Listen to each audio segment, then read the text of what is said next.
প্রকাশিত হয় ৭১-এর ৭ই মার্চে তৎকালীন দৈনিক পাকিস্তান পত্রিকায়।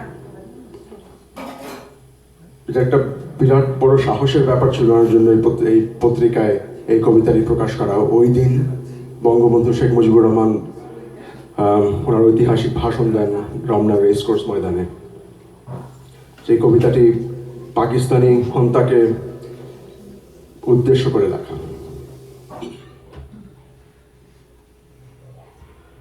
রক্ত চোখের আগুন মেখে ঝলসে যাওয়া আমার বছরগুলো আজ কি যখন হাতের মুঠোয় কণ্ঠনালীর খুন পিয়াসি ছড়ি, কাজ কি তবে আগলে রেখে বুকের কাছে কেউটে সাপের ঝাঁপি, আমার হাতেই নিলাম আমার নির্ভরতার চাবি, তুমি আমার আকাশ থেকে সরাও তোমার ছায়া, তুমি বাংলা ছাড়ো। অনেক মাপের অনেক জুতোর দামে তোমার হাতে দিয়েছি ফুল হৃদয় সুরভিত, সে ফুল খুঁজে পায়নি তোমার চিত্তরসের ছোঁয়া, পেয়েছে শুধু কঠিন জুতোর তলা।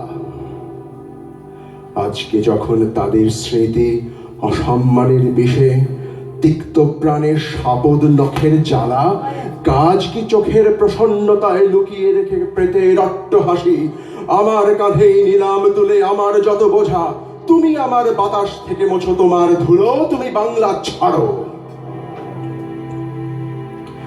একাগ্রতার স্বপ্ন বিনিময়ে মেঘ চেয়েছে ভিজিয়ে নিতে যখন পোড়া মাটি, বারে বারেই তোমার খরা আমার খেতে বসিয়ে গেছে ঘাঁটি। আমার প্রীতি তোমার প্রতারণা যোগ বিয়োগে মিলিয়ে নিলে তোমার লাভের জটিল অঙ্কগুলো, আমার কেবল হার জোড়ালো হতাশ্বাসের ধুলো। আজকে যখন ঘুরতে গিয়ে নিজের কবরখানা, আপন খুলির কোদাল দেখি সর্বনাশা বজ্র দিয়ে গড়া, কাজ কি দ্বিধায় বিষণ্ণতায় বন্দি রেখে প্রেতের অট্টহাসি, আমার বুকে ফিরিয়ে দেব ক্ষিপ্ত বাজের থাবা, তুমি আমার জলস্থলের মাদুর থেকে নামো, তুমি বাংলা ছাড়ো। Good.